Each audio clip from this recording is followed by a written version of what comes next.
সম্মানিত দর্শক এবং শ্রোতাবৃন্দ, আমি যশোরী বাংলাদেশি সেবা পার্টির পক্ষ থেকে আপনাদের সকলকে জানাই আসসালামু আলাইকুম ওয়া রাহমাতুল্লাহ।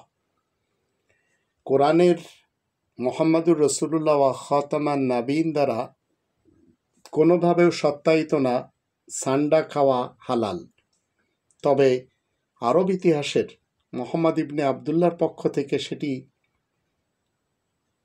বৈধ বলা না হলেও তার উম্মতেরা খাচ্ছে।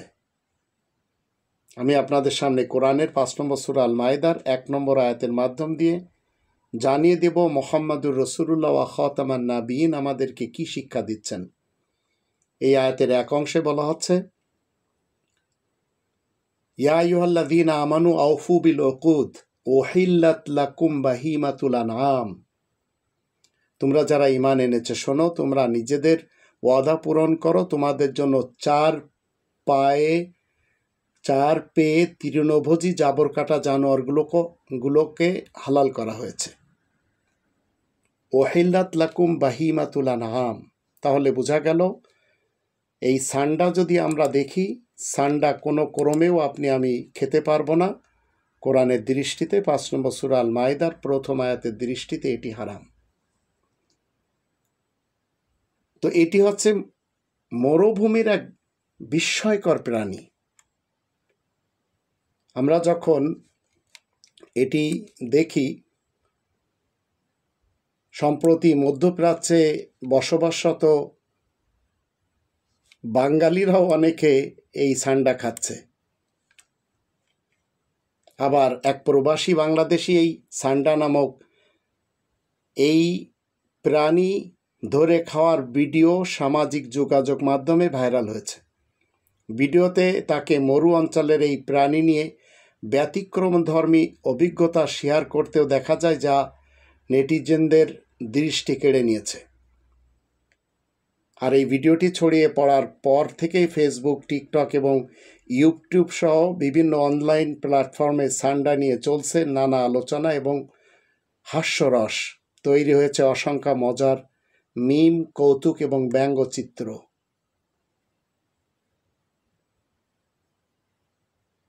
সান্ডা আসলে কি? সান্ডা নামটি মূলত একটি নির্দিষ্ট প্রাণীকে নির্দেশ করে না। এটি স্পাইলি টেইলড লিজার্ড বা কাঁটাযুক্ত লেজওয়ালা টিকটিকির একটি সাধারণ নাম। এটি ইউরোমাস্টিক্স বৈজ্ঞানিক নাম।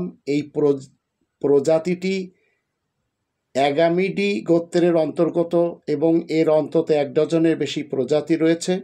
মূলত মরু এবং আধা মরু অঞ্চলে বাস করা এই টিকটিকিকে সাধারণভাবে বলা হয় সান্ডা। আর আরবি ভাষায় এটাকে বলা হয় দব, বা অনেকে বলা হয় দব, বা অনেকে উচ্চারণে সঠিক না বলতে পারলে বলে ধব। তো এই লিজার্ডরা আফ্রিকার উত্তরাঞ্চল থেকে শুরু করে ভারত পর্যন্ত বিস্তৃত শুষ্ক এবং ঊষর অঞ্চলে বাস করে।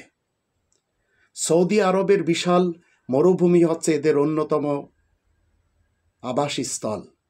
দিনের বেলা এরা সূর্য স্নানে মগ্ন থাকে, আর সন্ধ্যা হলে নিরাপদ আশ্রয়ের গর্তে এরা ঢুকে যায়। বিপদের সময় দ্রুত পাথরের খাঁজে আশ্রয় নেয় এবং সেখান থেকেই গাছের পাতা ও ফলমূল খায়। মাঝে মাঝে ছোট পোকামাকড়কেও এরা খাবার হিসেবে গ্রহণ করে। তো গিরগিটির মতো আশেপাশে তাপমাত্রা এবং ঋতুভেদে এরা রং বদলাতে পারে। প্রাণীটি ঠান্ডায় গাঢ় রং ধারণ করে যাতে সূর্যের তাপ সহজে শোষণ করতে পারে, আর গরমে রং হয় হালকা যাতে শরীর অতিরিক্ত উত্তপ্ত যেন না হয়। এভাবে শরীরের তাপমাত্রা নিয়ন্ত্রণ করে এই প্রাণীটি বেঁচে থাকে। সান্ডার মাথা চওড়া, শরীর মোটা এবং 4টি পা বিশিষ্ট।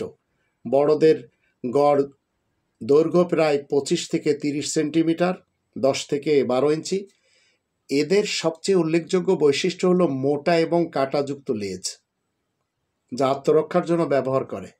বিপদের সময় গর্তে ঢুকে লেজটি বাহিরে বের করে আর হিংস্রভাবে দোলাতে থাকে যাতে শিকারী ভয় পালায়। আর সব প্রজাতির সান্ডা ডিম পাড়ে এবং প্রাপ্ত বয়স্ক হলে এরা নিরামিষভোজী হয়ে যায়। এই সান্ডা খায় কারা? কে খেতে বলেছে? তো কোরআনের শত্রু কিছু লোক পৃথিবীতে রয়েছে। মধ্যপ্রাচ্যের মরুভূমির বিদুইন, এই বিদুইন যারা রয়েছে, স্থানীয় গোষ্ঠীর কিছু মানুষ এই সান্ডা শিকার করে এবং খেয়ে থাকে। কেউ কেউ সান্ডার বিরিয়ানিও রান্না করে। ভারত এবং পাকিস্তানে স্থানীয় কিছু জনগোষ্ঠী ওই সান্ডা শিকার করে, বিশেষ করে সিন্ধু প্রদেশে এবং পখতুনিস্তানে, আবার বলুচিস্তানেও। মুরগির মাংসের মতো সান্ডার সাদা মাংসের স্বাদ বিবেচিত করা হয় এবং কিছু হিন্দু জাতিগোষ্ঠীর মধ্যে এটি একটি সুস্বাদু খাবারও বটে। বিশেষ করে লেজের অংশটি খাবারের অন্যতম আগ্রহের কেন্দ্র।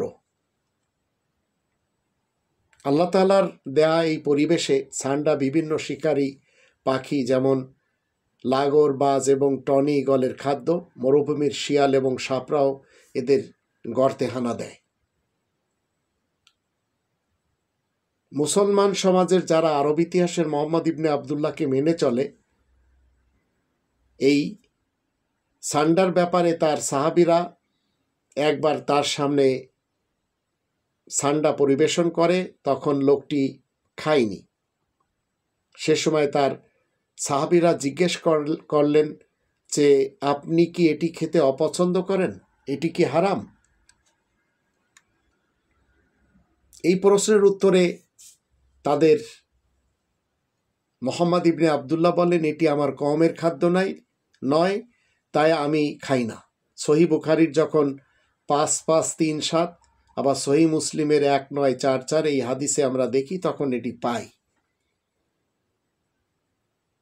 তবে এই লোকটি মোহাম্মদ ইবনে আবদুল্লাহ নিজে না খেলেও তার অনুসারীদেরকে খেতে মানা করেননি। আর এটিকে কেন্দ্র করে তার যারা ভক্ত আরব ইতিহাসে আমরা দেখতে পাই, তারা এটিকে খেয়ে চলেছে এবং মজা করে খাচ্ছে।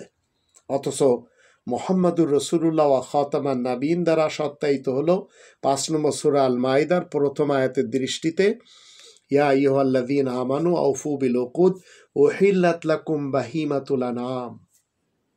বাহিমাতুল আনআম চতুষ্পদ জাবর কাটা যে প্রাণীগুলি হালাল, বাকি সব হারাম। তাহলে বোঝা গেল সান্ডা হারাম, ব্যাং হারাম, কচ্ছপ হারাম, গিরগিটি হারাম, এগুলি সব হারাম। কিন্তু মুসলমান সমাজ তারা বলে তাদের মুহাম্মদ ইবনে আবদুল্লাহ যা বলেছে, যা করেছে এবং যাতে সম্মতি দিয়েছে সেগুলি তাদের ধর্মে সুন্নত। তাদেরই একজন আবু হানিফা, তিনি বলেছেন সান্ডা খাওয়া মাকরুহে তাহরিমি। তাহলে মুহাম্মদ ইবনে আবদুল্লাহর বিপক্ষে এসে দাঁড়ালেন। এর অর্থ এটি না খাওয়াই উত্তম, কারণ এটা অরুচিকর একটি প্রাণী যা মানুষ সাধারণত খেতে চায় না। শাফি, মালিক এবং হাম্বলি মাযহাবের মৌলবীদের মতে সান্ডা খাওয়া পুরোপুরি হালাল। এইভাবে ধর্মকে প্রমোট করে এই মুসলমান শিয়া, সুন্নি, সালাফি, এবং এদের 135টি রয়েছে আপনার সমাজ।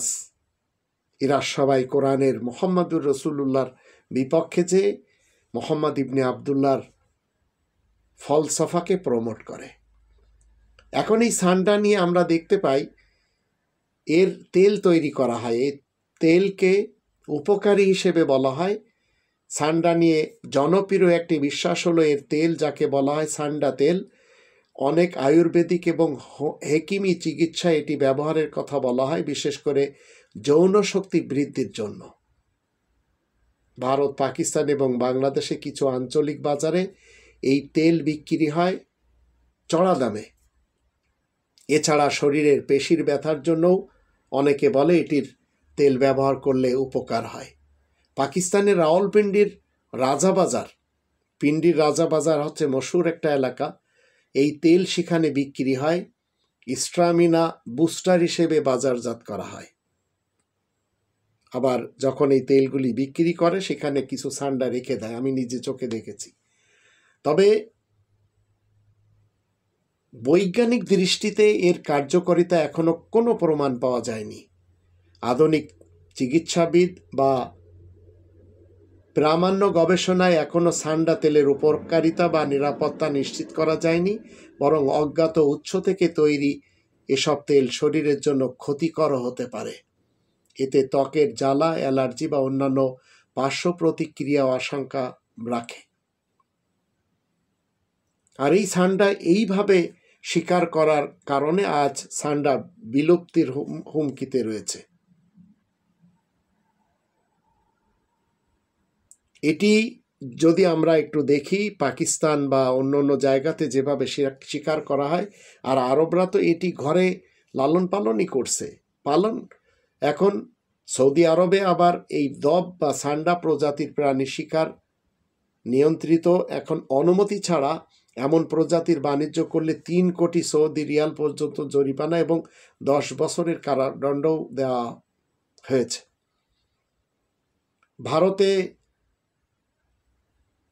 প্রাণীটিকে বন্যপ্রাণী সংরক্ষণ আইন 1972-এর প্রথম তফসিলে রাখা হয়েছে, যা সর্বোচ্চ সুরক্ষা প্রদানের নিশ্চয়তার কথা বললেও সেখানে এটি স্বীকার করা হয়।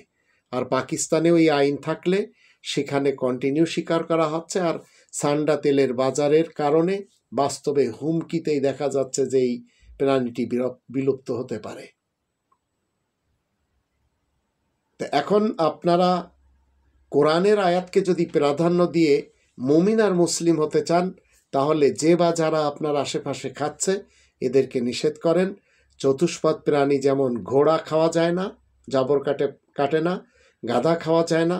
আমাদের দেশে ঘোড়া খাওয়া হলো কিছুদিন পূর্বে, আবার আমাদের দেশে ব্যাঙও খাওয়া হয়। আবার ঢাকার পুরাতন ঢাকাতে আমরা দেখতে পাই কচ্ছপও খাওয়া হয়। এগুলি টোটাল হারাম, কোনোভাবেও আমি খেতে পারবো না যদি মুমিন এবং মুসলিম হই। প্রমাণ হচ্ছে ওহিল্লাত লাকুম বাহিমাতুল আনআম, চতুষ্পদ প্রাণী যারা তৃণভোজী এবং জাবর কাটে এগুলি কেবল হালাল, বাকি সব হারাম।